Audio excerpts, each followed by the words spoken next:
Hello, my name is Leonie Seelbach, and in my talk I will present shape decomposition algorithms that can be used for laser capture microdissection, or LCM for short. First, let me introduce you to LCM. LCM is a method that is used to extract specific regions, for example cancer tissue, from heterogeneous tissue samples. And it is used so one can analyze these regions on their own to obtain disease-specific characterizations and molecular markers. How does it work? A user can select the region from the sample, a laser cuts around the boundary of this region, and a laser pulse catapults this fragment into a collecting device. And obviously there's a need to automate all these procedures. First of all, we use digital pathology methods. Using infrared spectral data, one can identify regions and classify them as different tissue types. So, for example, healthy tissue or diseased tissue, and even up to different subtypes of tumor classes. We receive such an image where every color represents a different tissue class. And we select one class to create a binary pixel image. And after some pre-processing, we obtain a number of connected components as our regions of interest or ROIs. And here we have all these different objects of various sizes and shapes, and this is a problem for LCM.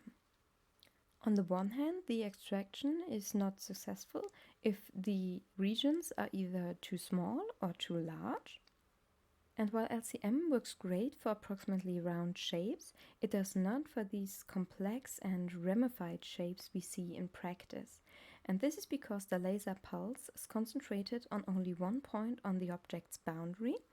And we can compare the dissection to trying to pull off a sticker starting with just one corner. You can imagine with such an irregular shape, the sticker is probably going to tear at some place, and the same thing happens with the tissue, so the tissue won't be fully collected and we have a loss of material for our analysis. Thus, it is necessary to decompose these objects into smaller fragments of the correct size and shape for the extraction.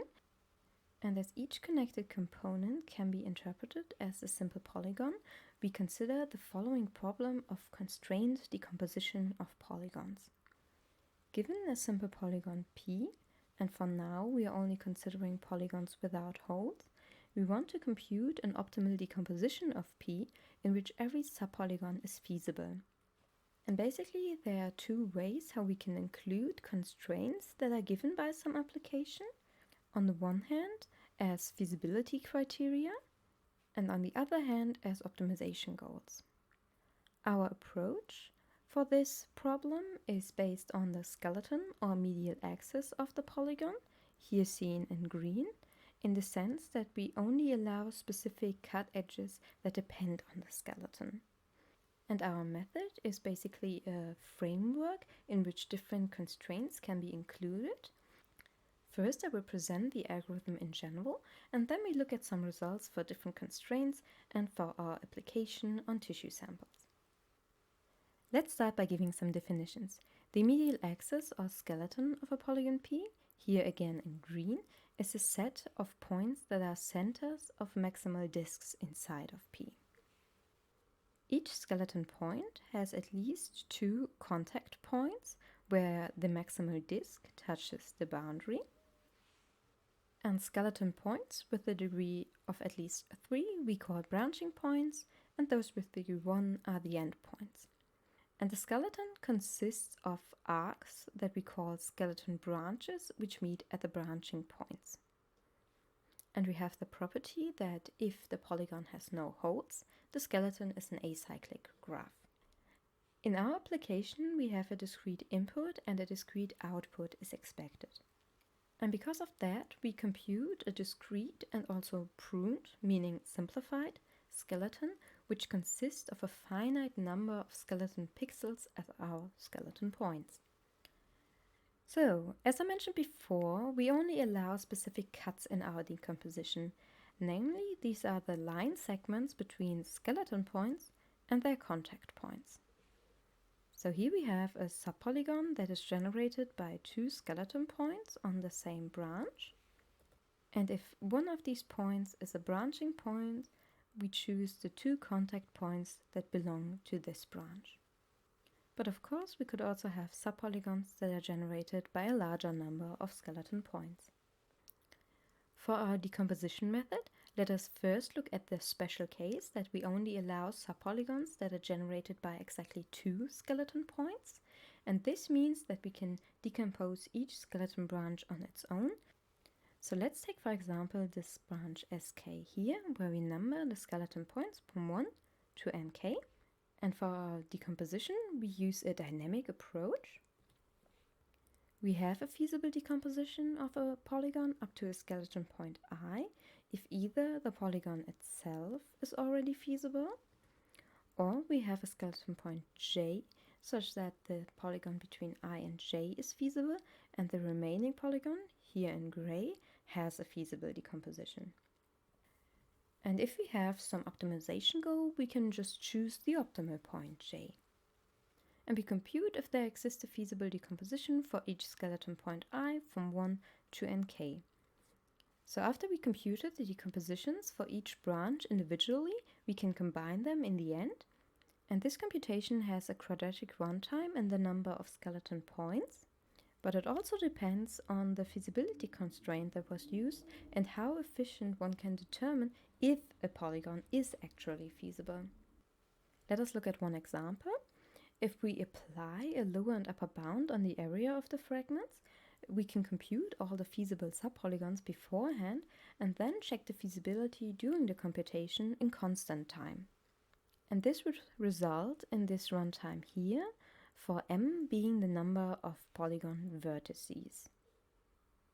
Now, let us consider the general case in which subpolygons can be generated by more skeleton points and go beyond branches. Here we have two main observations. The first one is that every subpolygon can be represented as a union of polygons that are generated by exactly two skeleton points. This plays a role in our computation where we generalize the previous method. The second observation is that every subpolygon can be at most generated by as many skeleton points as there are endpoints in our skeleton. And this is important for our runtime.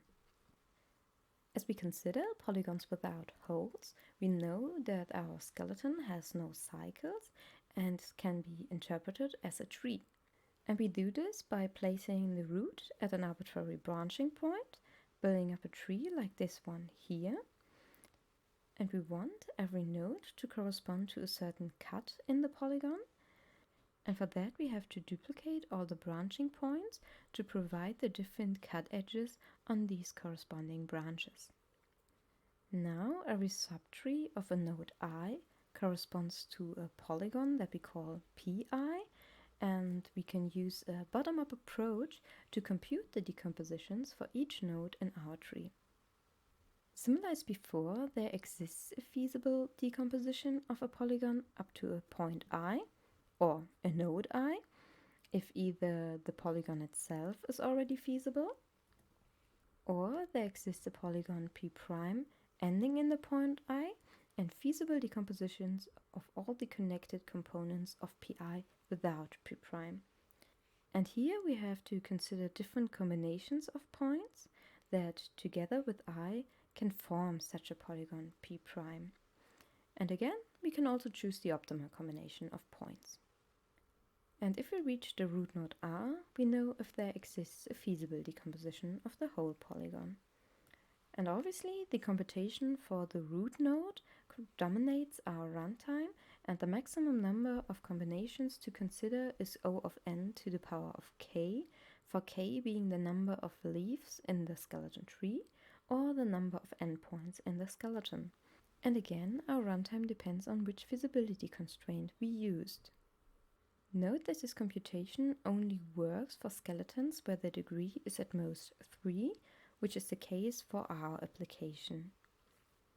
As I mentioned before, our decomposition method is a general framework that can be adjusted for different applications by using different feasibility constraints and optimization goals. Now let us look at some results. For all the following examples, we use the first method of decomposing the skeleton branches individually, as this method is more favorable for our application because 1. It is faster, and 2. A polygon as a whole might not have a feasible decomposition, while some individual branches do. In our application, it is important that the polygons have a certain size and shape, thus we only considered suitable constraints. And what we want are polygons that are not too small or too large, and that have an approximately round shape without any narrow bottlenecks. We applied a size constraint by using a lower and upper bound on the polygon's area, and here we can see the results for two different upper bounds. And in both cases, we computed a decomposition with a minimum number of subpolygons. Note that these decompositions are not necessarily unique, and one optimal decomposition is chosen arbitrarily. We can see this on this branch here, as this decomposition would be feasible for these constraints as well, but wasn't chosen. Instead of minimizing the number of subpolygons, we could also minimize the cut lengths, such that we have different cut placements that are preferably at narrow regions in the polygon. We can see this in this example here, but with both optimizations we still have elongated shapes, so we want some shape constraint. And we think that the best shape would be fat polygons, therefore we constrained the aspect ratio of the subpolygons. The aspect ratio is defined as the ratio between the diameter of the smallest enclosing circle to the diameter of the largest inscribed circle. And the closer this ratio is to 1, the fatter or rounder the shape is. So in this example, we used an area and fatness constraint, and we can see that in some places different cuts were chosen, and in other places we have more cuts. The bound we applied here is still fairly low, and therefore we still see these elongated subpolygons. But having a larger, stricter bound doesn't necessarily solve this problem. With a higher bound, we see that we achieved a better decomposition for this branch here, but for those two branches, a feasible decomposition just did not exist with the given constraints. And this isn't great since we want to collect the largest amount of tissue possible for our application. So instead of having a bound on the fatness, we considered maximizing the fatness of the subpolygons as an optimization goal instead. And we can see here that we obtained rounder or at least less elongated shapes, and we expect these to be the desired shapes for our application. So these were just some examples of the constraints that we considered, but as I mentioned before, it is possible to include other constraints, such as, for instance, approximate convexity in our algorithm, and as we just saw, we can combine different constraints with each other. Now let us look at some results on processing lung tissue samples for the laser capture microdissection. We compared our method using the size constraint for feasibility while maximizing the fatness with another decomposition method that we call bisect. Bisect is a simple heuristic approach that is used for LCM and that considers only the area of the polygons. If the area of a polygon is larger than a given upper bound, it is recursively bisected until it fulfills the constraints, and fragments below a given lower bound are discarded. And because of technical reasons with the LCM, this method has to leave a strip of tissue behind with every bisection. Our data set consisted of 10 tissue slides of lung tissue with a combined number of 460 connected components as our input or ROI polygons. Since an experimental comparison was not yet possible, we compared both methods on a computational level. First, we look at the area loss in both methods. As I mentioned, there's area loss with each bisection in bisect, and this is not the case for our method, where we often see decompositions without any loss. With our method, area loss only occurs at branches where no feasible decomposition existed. This is the case if the corresponding polygon is too small, and we can see this on those two little branches here. And this could be avoided by adjusting the skeleton pruning method such that those short branches just do not occur. But the main area loss happens for polygons that are just too wide. And this is no surprise, since we designed our method to work well on the smaller and ramified objects that occur the most. For example, this object here had a size of over 40,000 pixels, whereas the average size in our sample set was just about 4,000. So these big objects were huge outliers in our sample. Statistically, we see that over all decompositions, the mean tissue loss with our method was lower, but we have a greater variability and some big outliers. These big objects where our method fails may not occur often in the samples, but obviously the resulting lost area contributes very large values. But this comparison was on the level of individual polygons or ROIs, and we have to consider that all the fragments in one sample are collectively gathered, so it is reasonable for us to look at the tissue yield for each of our 10 samples. And when looking at entire samples, we can see that our decomposition contained more and even up to 10% more area. But remember that this is only the area of the subpolygons that are the input for the laser capture microdissection, and the greater question is if these fragments can be successfully extracted. From experience, we know that LCM works good on rounder shapes and the tissue tears easily at narrow places. As the bisect method doesn't consider any shape constraints, the resulting shapes are not optimal at all. We see all these random shapes with many places where the tissue will probably tear. However, our method produces decompositions with way rounder shapes.